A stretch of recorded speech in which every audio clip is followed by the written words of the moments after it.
Niba wajyaga wibaza ahantu heza ho guhera mu bijyanye no kwiga programming, iyi video iraza kugufasha.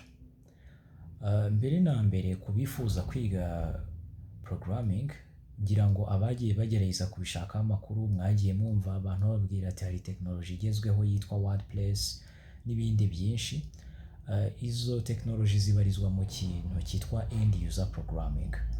Niba wifuza kuba wakorera amakampani website zipresent ibyo bakora, izi website zisanzwe nyine zitarimo ibintu byinshi, ushobora kujya muri icyo gice cya end user programming. Icyiza cya end user programming aba ari interface imwe, uriga ikintu kimwe ugahita utangira gukora ibiraka. Gusa ntabwo ibyo bintu bizigera bigira icyo bikumarira ku bijyanye n'amaproje ari complex, ntabwo bishobora kugufasha. Ni utuntu turi simple nyine two kwitabara, imbuga z'ibinyamakuru, imbuga zo kwigiramo ariko byoroheje, n'izindi mbuga zoroheje zishobora gukorwa mu matekinoloji nka WordPress, Blogger na Wix n'izindi nka za Joomla. Ariko mu by'ukuri iyo ushatse kubakamo ibintu biri complex cyangwa ikintu kiri completely new, usanga bigiye kuguhendesha cyane.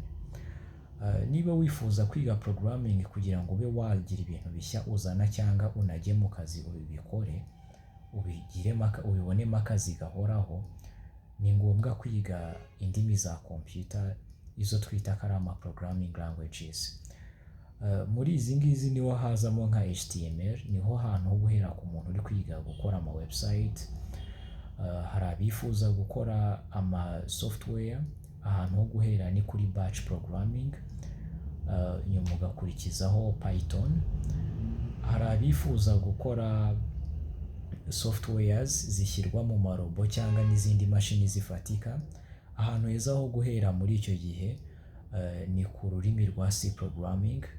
Abifuza gukora application za telefone, ahantu heza ho guhera ni kuri Java, nubwo nanone atari ururimi abantu benshi bashobora guheraho. Byaba byiza uhereye ku ma software ya computer ukazabona ubushifting ukajya muri Java.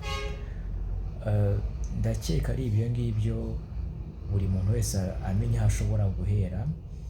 Ikindi kintu nababwira ku muntu wifuza kubyiga ko kuri seriye, ufite intego uvuga ati hari icyo nshaka kugeraho binyuze muri programming, unyandikire muri comment. Nshobora kugusapotinga for free, ntabwo ndi kwishyuza. Ibi ngibi ntabwo ndi kubyishyuza, mfite resources, mfite ama online courses yagufasha for free.